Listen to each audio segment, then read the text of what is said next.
Good afternoon, class. My name is Monique, and today we're going to talk about hand washing. Why hand washing, you ask? Because hand washing is a large part of our everyday life. It's also something that we can all identify with. Actually, I'm a germaphobe and I take it very seriously. Hand washing may not sound interesting to you, but it's a very important part of how we acquire and transmit disease. I hope to share some little known facts as well as offer history behind the benefits of and the proper way to do it in my presentation today.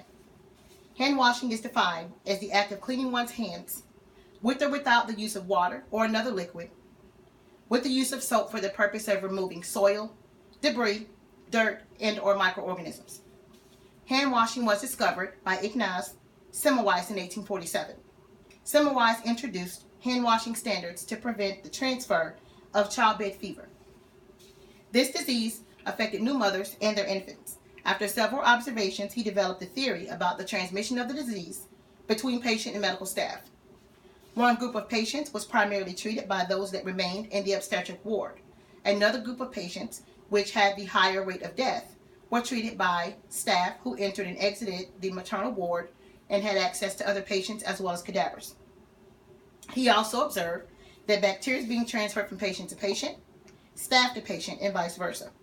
Further research on a friend who died from an infected wound confirmed this theory, as he noticed the same symptoms of childbed fever in his now dead friend. His research also showed that medical students carried infectious bacteria from dissected cadavers to the laboring mothers. It is this research that led to his insistence that doctors and students use chlorinated lime solutions before treating obstetrical patients. Practicing this method of sanitation led to a drastic reduction in deaths from the childbed fever.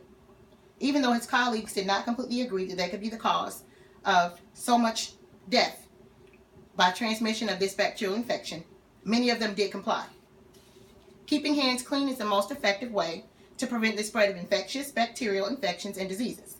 Many people only wash their hands with water because soap is not always available. This is not an effective way to sanitize your hands. The Global Public-Private Partnership for Hand Washing with Soap developed Worldwide Hand Washing Day. We celebrate that day on October 15th of every year. This day was reserved to showcase the importance of hand hygiene and hand washing with soap across the globe.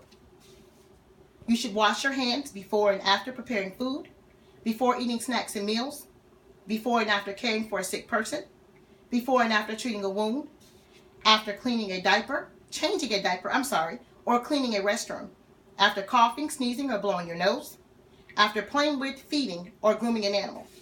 You should also wash your hands after taking out the trash, after handling soiled laundry, and what many of us do not know, also after handling soiled shoes. Be conscious of your ability to spread and acquire germs based on your surroundings.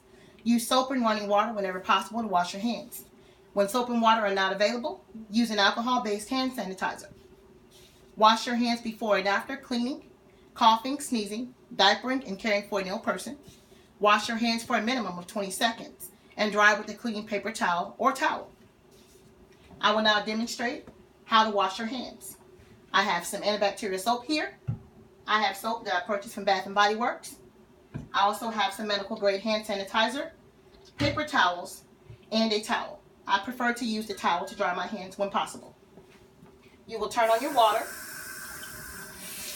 You will wet your hands. You will use soap and lather. You will scrub your hands for up to 20 seconds. You can count to 20 seconds, or you can sing the happy birthday song twice. When you're lathering your hands, you will actually use your nails to actually scrub your hands, the front and back sides, and you will scrub in between your fingers, and when possible, you have a nail brush, you should use the nail brush to scrub your nails. You will now rinse your hands. And most people think that using hot water is more effective in hand washing. Hot water actually can become an irritant when you're using perfumed soaps. So the best course of action is to use cool or warm water to your liking. You then dry your hands and use the towel or either the paper towel to turn off your water source. Thank you.